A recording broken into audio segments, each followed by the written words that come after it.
You guys already know we are in Pisces season, and Pisces season is just, to me, the first thing that comes up is just dreams. Okay, we are in the watery depths of Pisces. We're going to be feeling a whole lot of feels. Our dreams are probably going to be intense or just very detailed. Also, you might have issues with your sleep patterns, your sleep habits. You might have noticed they've changed. Or you might have like a lot of things that are, I would say, more repressed emotions that you thought you were over, all of a sudden come back, like kind of come bubbling up back to the surface, and it's going to make you feel some type of way. No one gets out of Pisces season untouched. I don't care how emotionally unavailable you usually are. Pisces season has a way of softening and really making you feel vulnerable. And I found this video on dreams. I'm gonna have it linked below. I really want you guys to watch it. It's only 7 minutes, but I just found it today and it completely changed the topic for what we're talking about today. Because we're gonna talk about like manifesting, and we have some really cool things coming up astrologically this week, and so it's a really great time for manifesting, but we're gonna talk about that in the next video. So Pisces, it's a water sign. You guys probably already know. It's ruled by Neptune. Its ancient ruler is actually Jupiter. When I'm thinking of Pisces, honestly, I still think of both rulers. So if you have a sign and it has an ancient ruler, also keep that ruler in mind when you are working with this sign. It's really going to help you. And so Pisces season in a nutshell is more about healing. Whenever you hear healing, I think people think healing and getting better is just like waking up one day and like, I'm great, I'm fine. Like, no, healing is usually kind of painful. It's uncomfortable. It brings up stuff that maybe you haven't thought of in forever. It makes you maybe feel less than. It could make you feel insecure. Healing is not pretty. It's freaking ugly. So, you know, I don't know, like in this like new age, just type of spiritual community, people like to make it sound like healing and or even waking up is like such a beautiful experience, and it's just like, no, let's be honest with the people. It's really raw. But it's a time of healing and closure, okay? So that's feeling a whole lot of feels, maybe crying. There could be some water involved in Pisces season, but maybe even crying, maybe having anger. And then after that, feeling a sense of closure, it might come right away, or it might be something that you just notice over the course of like the next couple days. Like it just really doesn't bother you anymore. You don't feel much of anything at all. Not like a bad, like you've disassociated and like you don't feel anything, but it's just like, I don't know, you feel like you're getting somewhere. Also, Pisces season is of surrender and acceptance. So let's think about these words. Like alone, they don't sound that bad, but if you are surrendering to something, you're basically crying out, you know, like, please, let's get through this. Like, it's surrender. It's just like, this is out of my control. I'm giving it over to whoever you're giving it over to. It could be God. It could be some of your ancestors. I mean, it could just be, just help me type of thing. So the season is like really, really deep. And also on the other course, we have like acceptance. So this isn't just avoidance. This isn't just, I'm forgetting this altogether. This is accepting, and it's like moving on. And it's just so funny that we would have a Pisces season like in the chart, Pisces season, because like it is the last zodiac sign, and so it's the, you know, it's the end of the zodiac. And then we have Aries, which, you know, kicks off an entire different cycle. But it's just so funny that Pisces comes after analytical Aquarius. So it's like we're more mind focused, logic focused, and now we're moving into very much our heart and our emotions, and it's kind of weird. So Pisces rules dreams and sleep. It's also associated with the pineal gland. The pineal gland is our third eye, and that's basically where our intuition and our spiritual abilities are located. If you guys work with like your chakras and things like that, you will know that making sure that area is completely clear of any blockages is very, very, very important.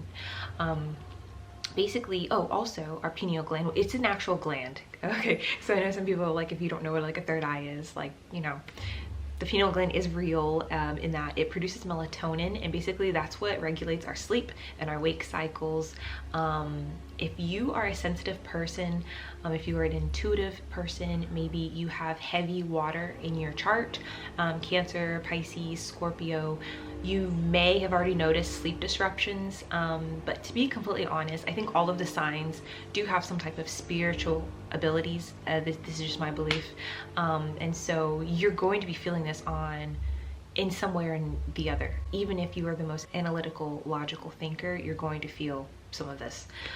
So Pisces is more of like otherworldly and higher realms, and that's basically just Neptune. I mean, Neptune is, I don't want to say creepy, but Neptune is also, you know, the planet of illusion, and sometimes delusion. Like, trust me, there's a good side, and there's always, you know, kind of a side to every planet. None is just perfect, but Neptune is also associated with forgiveness, compassion, unconditional love, and it's thought that Neptune in general is basically just the higher vibration of Venus. So Venus is more of romantic love. Neptune is just like, it's the love, like it's like the best love, the highest you could get to.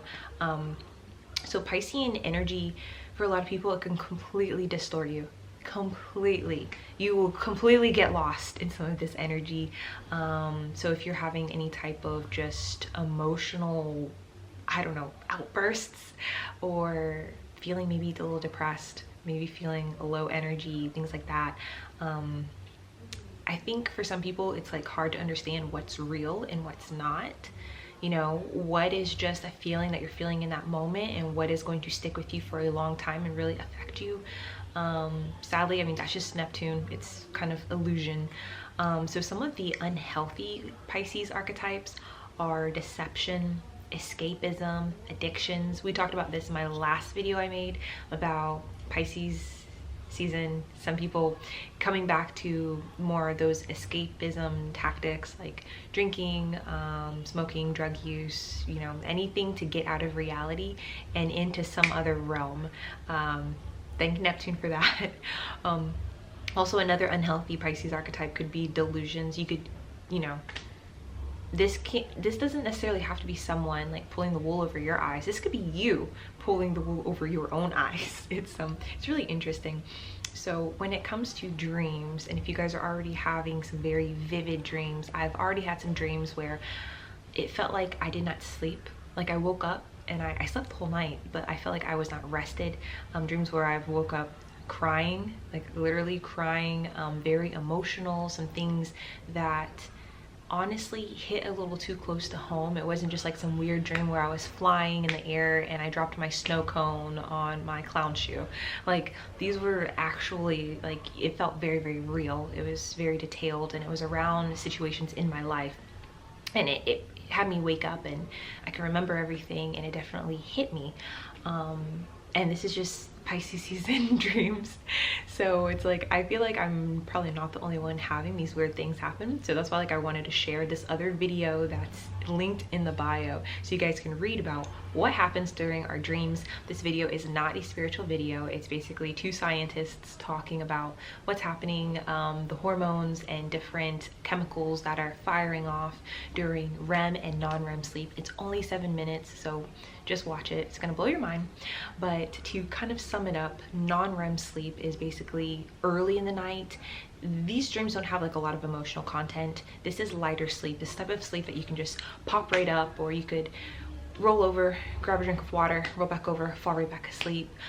You can still dream during non-REM sleep, and these dreams are going to be lighter. Okay, you're probably not going to wake up crying, you're not going to wake up angry, you're not going to wake up fearful. These dreams during non-REM sleep can be kind of creepy, they can be kind of weird. Okay, this is where you go to punch someone and you're like moving in slow motion, or you're running and I don't know, the floor turns into lava all of a sudden. Like, you know, these are those weird type of dreams that are fun, and you can completely, you know, if you're good with remembering your dreams, or you keep a sleep journal, which is really great to keep. I kept one when I was a kid, and so as an adult I can remember all of my dreams. But it really helps you with just remembering. But yeah, it's those types of dreams. So REM sleep, okay, this is basically in the video, they explain this is where you are uncoupling emotion from hard or traumatic events that occurred. So these are those dreams where you woke up and your heart was beating a mile a minute. These are those dreams where something very terrifying, something very scary happened. Maybe something that when you wake up, you can kind of like, this reminded me of that car accident I got into, or this reminded me of what happened right after a divorce. Like, you know, it can, or maybe your significant other like cheated on you in the dream. When you wake up and you're just like, you know, you're terrified, you're distraught, like it's gonna be a lot of emotion, but we're basically going through it so we can uncouple the emotion from these traumatic events. And basically it's like a therapy session, which is crazy. I've never thought about a dream as a therapy session, but basically that's what all of these you know, different tests and things that they're doing and research doing, that's really what they're coming up with. Now of course I think some people do have prophetic dreams, some people do have dreams that they can actually apply it in real life and it can actually help them. And for other people, it just is like therapy, and it is to help you get over something or to have the strength to do something in your waking moments that you normally would not been able to, because your subconscious is basically saying, hey, wake up, like think about this. So the dreams during REM are very intense. It's associated with fear unlearning. It could be on something that's actually happened, or it could be on something that has not happened, but it is a deep-seated, deep-rooted fear that you have. If you've ever gone through sleep paralysis, which during the years, I've had some really awful sleep paralysis, like dreams. I don't know what else to say, but the type where sometimes it looks like there's a shadowed figure by me. Sometimes I've been touched, and it's just like, to me, it feels like a very bad dream, but one in where my eyes are open, but I cannot move. And thankfully I was able to always jolt myself awake, but it's just, they were just really, really, really traumatic. So it's funny, so when you're in REM sleep, you're paralyzed. So I'm assuming this is when sleep paralysis happened for some people who tend to try to wake up during this. The funny thing about this is, if you deprive yourself of REM sleep, if you're not getting enough REM sleep, that deep, that good sleep, you become really irritable. And basically what the scientists are telling us is that you're linking all of those negative emotions to almost everything in your waking moments. So if you're not going through these, you know, mini therapy sessions of these, you know, sometimes intense dreams that you can remember and sometimes you can't remember, but it's okay. This is all happening on a subconscious level. So whether you can remember it in your conscious moment or not, just know that your body is healing. That this is a form of healing. And it's so interesting that if you do not get that, you will start to carry some of just that bad energy and just that lower vibration even into your waking moments. So even though some of these dreams make you feel like you've just ran a mile, basically, like you are just spent, like emotionally, physically, it feels like you haven't slept at all. Sometimes these intense, these scary dreams, they really do more good than harm. I know for me, I was just like, I'm tired of these dreams. Like I was kind of getting afraid to, like, just to go to sleep. And so it's just really interesting to me just how they were explaining it, that basically during REM you are divorcing your emotion from a prior experience, and it definitely is going to help you in your waking moments, and it might even help you to make some difficult decisions, or, you know, go for it, you know, especially if it's something that you're too scared to do. But sometimes it just acts out scenarios that I think can be really, really beneficial. So if you guys have been having some bad dreams, if you've been having some terrifying dreams, if you've been having some dreams that just make you feel like I hope to never dream that again, or even if you've been having some good dreams, just know that this is a part of our subconscious going through therapy, and hopefully that'll help you to feel a little bit better if you are struggling with this. As for like sleep paralysis, I have had that happen, I think maybe once or twice just during the last 2 to 3 weeks. And thankfully I didn't see any weird shadows standing by my bed or anything creepy, but you know, it's always like scary to do that. And it's just, I don't know, for some reason my body always wants to wake up during REM, and it's just like, stop. Stop. But I'm interested to see if any of you have been having any just vivid dreams, or is your sleep paralysis coming back? Like, what's going on?